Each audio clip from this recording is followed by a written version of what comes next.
Zap zap zap. Pambansang tiyo. Okay. Fish curry. Fish katsu kare naman. Fish. Alright, so fish katsu curry naman tayo ngayon. Yun o. Meron ako nabili dito. Dating 288 yen. So nag-minus 100 siya. So 188 na lang yung nabayaran natin.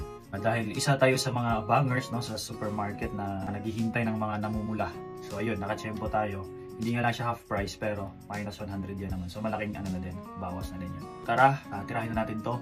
Fish katsu curry. Yun. Meron nga pala tayo ditong 2 piraso, yan.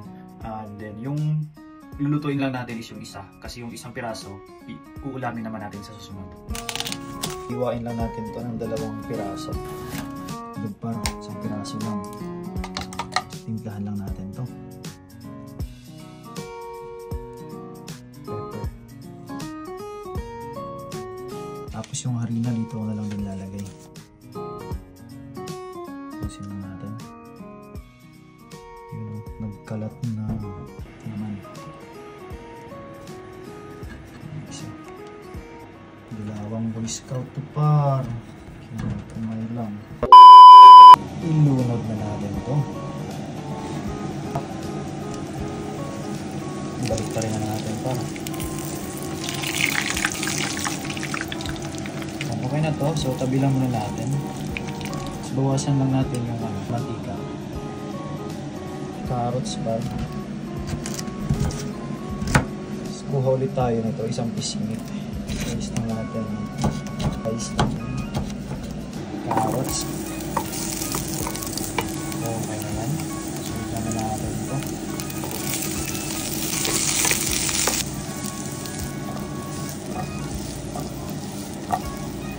Add some oil. So pakuluan lang natin ng mga 2 minutes. Golden curry. Isang piraso lang par. Palutin lang natin yan hanggang sa matunaw.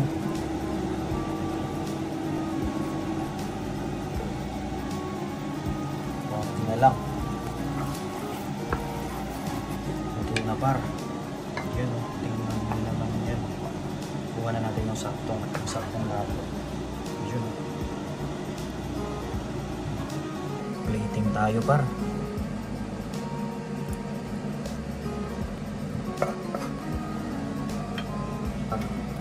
Ito na yung ating fish katsu par. Yun o. Sibuyas par. Basil par, pampabango. Ito na parang ating fish katsu curry. Itadakimasu. Bibigyan natin ng isang perfect bite. Yun o. Panalo. Perfect bite par. Itadakimasu.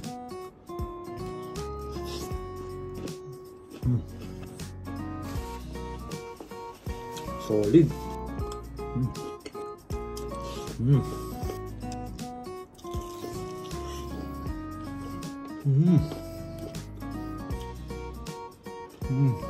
Perfect bite.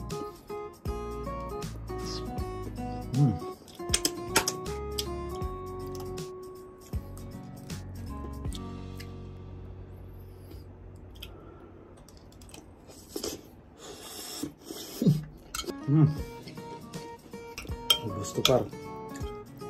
Ay, isa pa. Papapakin natin to.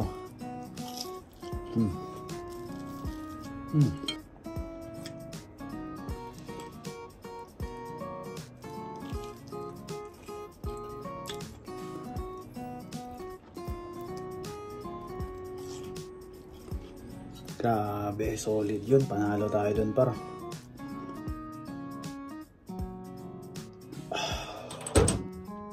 So yun, hanggang dito na lang muna ulit and kita-kita sa susunod. Pambansang tiyo sa Q.